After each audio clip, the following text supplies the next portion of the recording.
के चांद भलई नौकरी गई मैं किन दे गई बकरी अपन रोजगार कर कहै छै बुढ़बा अपन रोजगार कर कहै छै बुढ़बा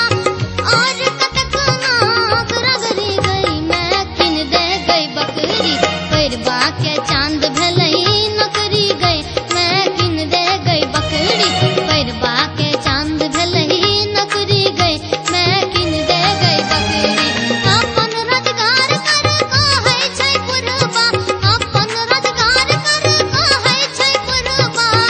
और कतक नाग रगड़ी गई मैं किन दे गई बकरी पैरबा के चांद भलई नौकरी गई मैं किन दे गई बकरी पैरबा के चांद भलई नौकरी गई मैं किन दे गई बकरी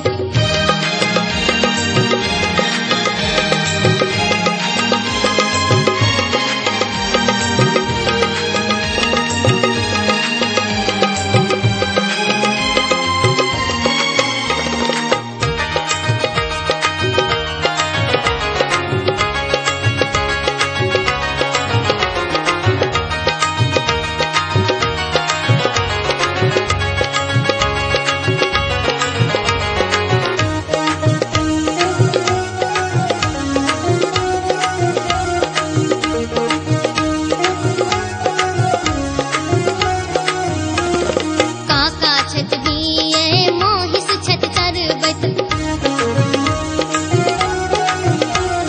भाईजी छत एम्मे दोकान छत चलबत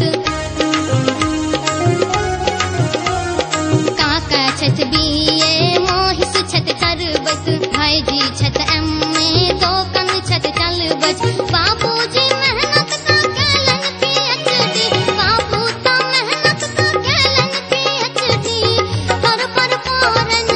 फुफरी गई मैं किन दे गई बकरी पैरबा के चांद भलई नौकरी गई मैं किन दे गई बकरी पैरबा के चांद भलई नौकरी गई मैं किन दे गई बकरी